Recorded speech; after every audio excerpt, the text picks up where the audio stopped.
Putting AMD's Vega Frontier Edition card underwater taught us a lot about the card's headroom for overclocking, its severe power limitations, and how solving for power leakage can improve performance in non-trivial ways with this architecture. In many ways, it's a callback to the Fury X, especially when we look at the liquid cooling aspect of it, but we have better tools to test video cards now than we did back then. Today, we're looking at the results for our Vega Frontier Edition hybrid mod, which mounted a liquid cooler to the card and then used VRM heatsinks separately for cooling the FETs. Before getting to that, this is brought to you by our Patreon backers. You can go to patreon.com/gamersnexus to help us out directly and join the Patreon backers.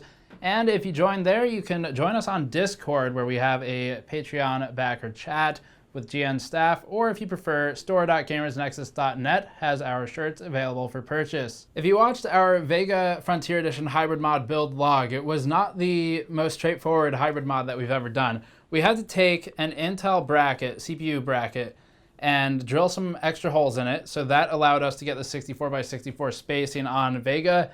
I believe the Fury X also has that spacing, though we ended up doing this instead because the Fury X has other issues like choke clearance, and then you have to start separating parts of the cooler that you really don't want to start pulling apart. So instead we did this. We took a liquid cooler we already had, weren't using, drilled some holes in a bracket and mounted it to the card, and we've got B-roll of all of that.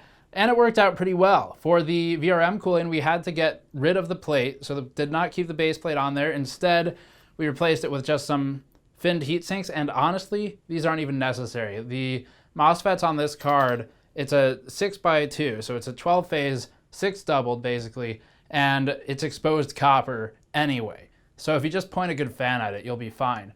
And we sort of did that anyway. But that's what the solution was. And a few reasons for that. One, we didn't want to drill into the base plate and start making modifications in a way that we couldn't return this card to this condition, because ultimately, when it's tested in the future for regression testing, we want it in its original state to represent the actual card as it's sold. And also, just, it worked fine this way, so why not? In fact, it worked quite well. So we're gonna go over all the thermals and noise today. One big thing here to keep in mind, with these hybrid mods, the goal isn't just to get more performance in terms of frame rate or frequency or points and synthetic benchmarks. The point is to see, one, is there some kind of limitation in thermals?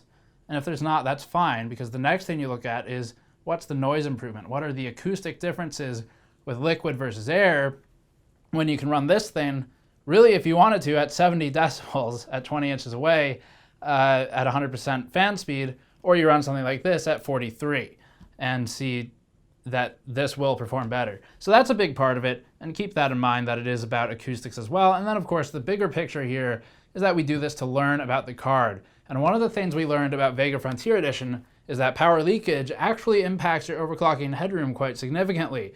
This was the same with the Fury X. So the Fury X, when it launched, there was a lot of discussion by review sites, ours included, about why do you do a closed loop on your video card?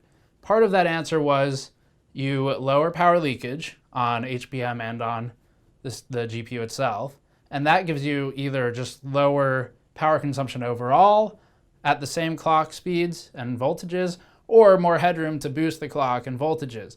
And so that's what we see again here, except this time, this particular model is air-cooled, although they do have a liquid-cooled variant as well. It will be sold in smaller quantities. So we're focusing on the air-cooled variant with our own mod instead. Let's get the overclocking numbers on the screen first, since these will be shown in the rest of the test. The Vega Frontier Edition hybrid mod actually posted reasonable gains in overclocking over the air-cooled variant. This is due to more aggressive clock scaling versus the power consumption, similar to what's seen on some other architectures.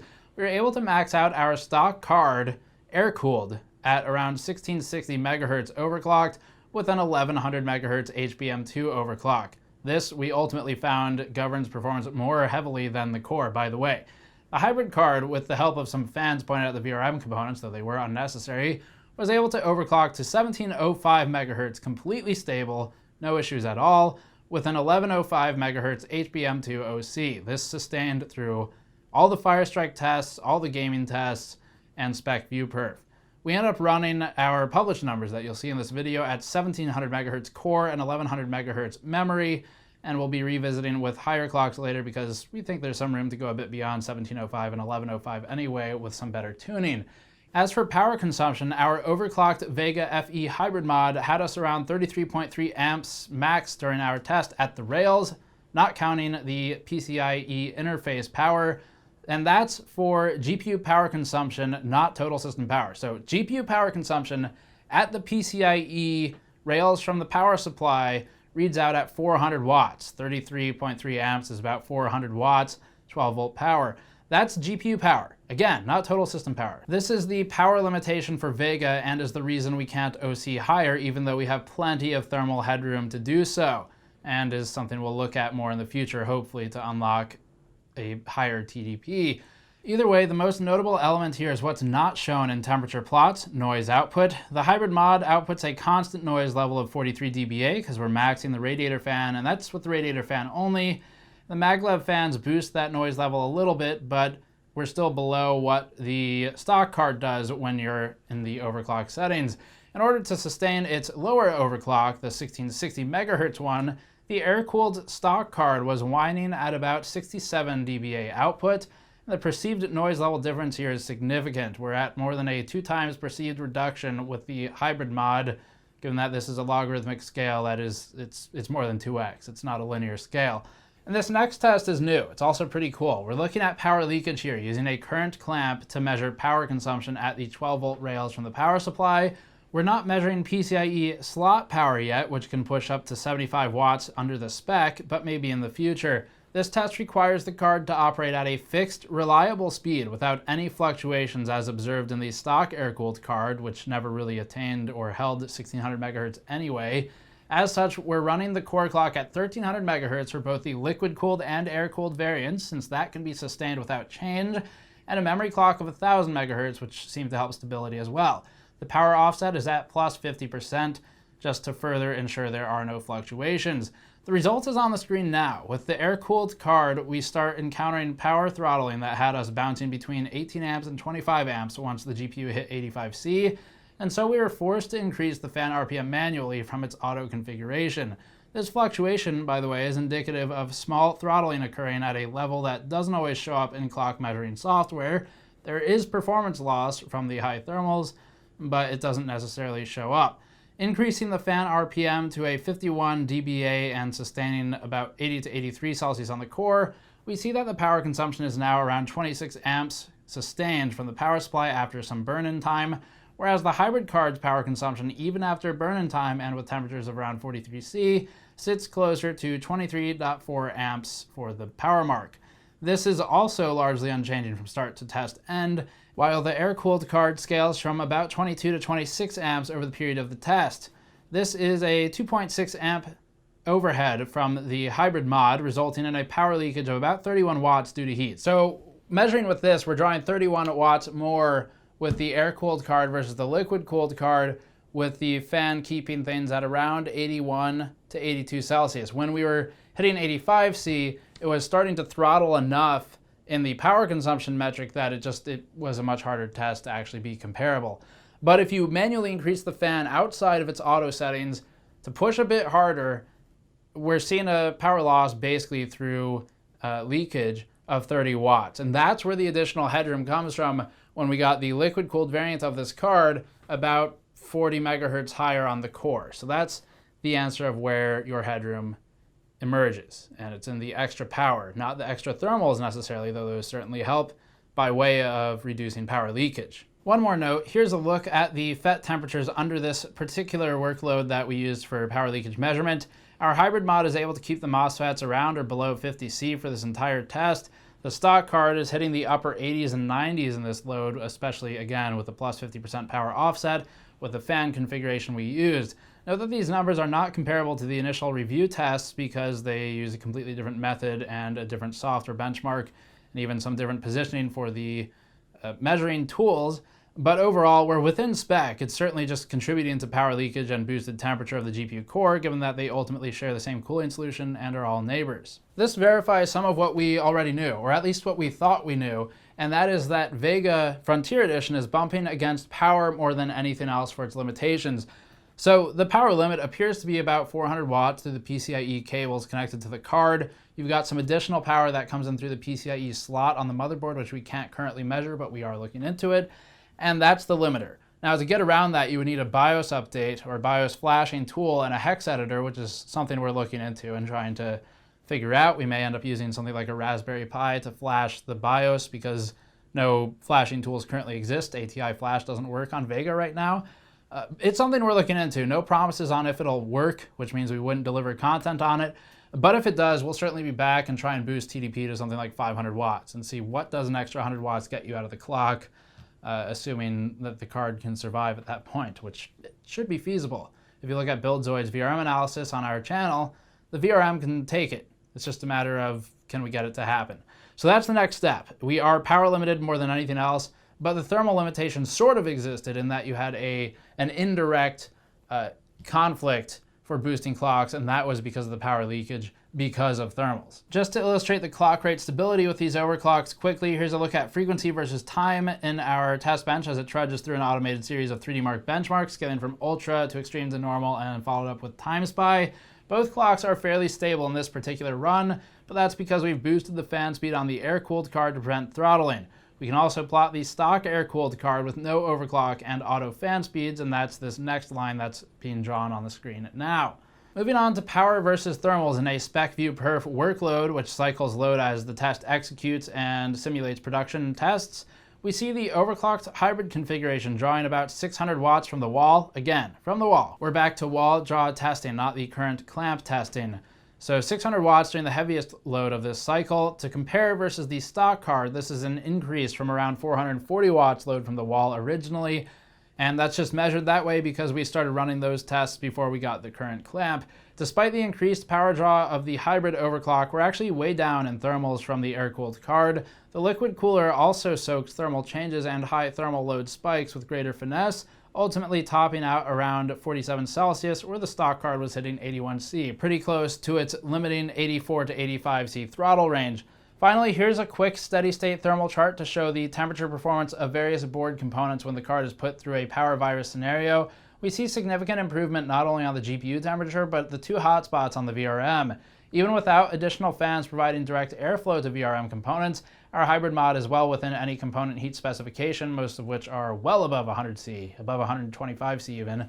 And we're only showing Vega on this chart right now. For comparative thermals and noise normalized thermals, check our initial Vega Frontier Edition review, which also contains the Titan XP and other cards. Getting into benchmark numbers now, this chart shows the spec view perf performance improvements in various workloads with our stock hybrid and overclocked hybrid mods. 3ds Max posts a performance improvement of about 6% when overclocked with the hybrid mod, with equal performance for the stock Air and hybrid Vega FE cards. Cadia posts an 11% performance gain from the overclock and liquid, with Creo at a 5% gain, followed by the energy test at a 15% gain, and then the Maya test with a 6.8% gain, going through these pretty quickly. The medical benchmark is responsive to the overclock, actually decently responsive, posting nearly a 19% improvement with the OC and liquid, with the next test Showcase at a 13% improvement, SNX02 at 9.5% improvement, and SW03 at an 8% gain from the overclock. Only a few of those were particularly exciting. The rest don't really feel like they were worth the effort. It's kind of a lot of effort for no big gains in some of those tests, but the medical one, as a standout example, does look better for the 100 megahertz boost on the core and sets the stage for our next round of tests, which are some of the gaming workloads. And a few things to note here. This card is clearly not really gaming ready at launch. It does have a gaming mode driver. It is supposed to be able, by AMD's own definition, to sit between the gaming and the professional audiences, something like we said in our initial review, might be occupied by a game developer. Despite this not being fully ready through drivers or enabled or disabled features, we're still testing it for gaming, and this still provides a good look at clock scaling, even with the driver limitations or shortcomings, and even with some of the features potentially disabled. So we still get a look at the clock performance uplift, which is an important metric nonetheless. And just another note, like we've been making in all these videos, we're not talking RX Vega performance yet, and suggest that you refrain from attempting to speculate or extract numbers from these on how RX Vega will perform. Just wait for our review to see how that does. Starting with Firestrike with a 1080p test, our graphics score on the hybrid mod posted an overclocked score of 24,998 points versus the 21,355 score of the stock air-cooled card. That's a gain of 17% with the overclocked hybrid. With the overclocked air card, we were at 24,554, or a gain of 15% over the stock card. The boost strictly from our extra 40 megahertz on liquid isn't tremendous over the air boost, only a couple of percent, but again, this is about thermal and noise performance more than anything, and the noise is way down with the hybrid mod. Firestrike Ultra has our overclocked versus stock air gain at around 17.7%, so that's the 4K benchmark, once again providing some consistency between 4K and 1080p. For the other Firestrike and TimeSpy tests, check the article linked below. We're going to only show a few games next, not too many, and all the rest of the benchmarks can be found in that article linked below. Starting with Doom at 4K with Vulkan and asynchronous compute. And yes, disabling anti-aliasing does still enable asynchronous compute, as this was changed with more recent patches to the game. We see the overclocked Vega card operating an average FPS of 80 with lows at 66 and 60. This is a staggering performance gain of 25% in Doom specifically with the overclock and the liquid cooling, and is the title in which we saw the biggest swing. Note that Doom and Sniper Elite both tend to favor AMD, so this is something of a best case scenario for the overclocking results. You cannot and should not extrapolate this 25% number to all the games, as we'll show more momentarily. Regardless, that's an impressive boost, and not to take away from it. The Vega FE card on liquid, and with our significant overclock, is now performing in between a GTX 1080 reference card and a GTX 1080 Ti reference card, sitting about 11% behind the 1080 Ti FE, or if you want to look at an overclocked model from an AIB partner, 19% behind the 1080 Ti Gaming X model. Now, big note here, this chart doesn't contain overclock numbers for the 1080, simply because it's not really the focus right now, and we haven't rerun them on this suite yet, which is a brand new test suite. So you'd see some performance uplift there. Regardless, Vega FE's gains are noteworthy in Doom. We're next moving on to Ghost Recon Wildlands with DirectX 11, very high settings, and 4K resolution. In this title, the hybrid overclocked configuration outperforms the stock air configuration by 17.5%. Certainly not as impressive as in Doom, but still a good boost. That boost is at the cost, of course, of 400 watts of power consumption through the 12-volt rails coming out of the power supply. The hybrid OC card is now effectively tied with the 1080 FE card under stock clocks, but the difference between them is within our tested test variant, so they are effectively equal aside from the power metric, which is quite different. The hybrid OC is behind the 1080 Ti FE card by about 20%, or behind the 1080 Ti Gaming X card by 24%. If you want the rest of the gaming results, including Sniper Elite 4, Ashes of the Singularity, and For Honor, you can check the article linked in the description below. That'll have those, and will prevent some of the copying and pasting of the words "it's not a gaming card" in the comments below. So you can check that out there if you want to see it. A few things here. This card still shouldn't be bought for gaming. It never should have been. We've said that since the initial review. And the same is true kind of for its direct competition, the Titan XP. But today we're focusing on Vega versus Vega Liquid, as we've created it anyway. So that's the first thing to note. The drivers still need polish, not just for gaming, but for everything. Some of the programs need polish. There are still issues with Blender, and some of them appear to be driver side, potentially in a more kernel failure area of the drivers. So there's a lot of things that AMD needs to improve before the card is really bought in general by the mass audience. This was a rushed launch, despite being delayed. We've already talked about that. The rushing was largely in the form of drivers. But RX Vega is coming up. And on the note of RX Vega, the same disclaimers here. Try not to extrapolate too much on performance. Instead of speculating, wait for our review. We'll have one. And Doom, I'm just mentioning this because I know it will be posted as a seminal example and stripped out of all context of the rest of the review, and people will just share the Doom numbers. Doom looks like a really good uplift from the overclock on this card. Because Vega as an architecture will still be used in RX Vega, we could expect that overclocking RX Vega, provided there is reasonable headroom with RX Vega, would also see pretty good results from Doom specifically. That said, again, I would caution you to just not speculate what the performance of RX Vega will be based on rumored clock rates or card specifications are for RX Vega. Just wait for that. So back to what we're supposed to be looking at.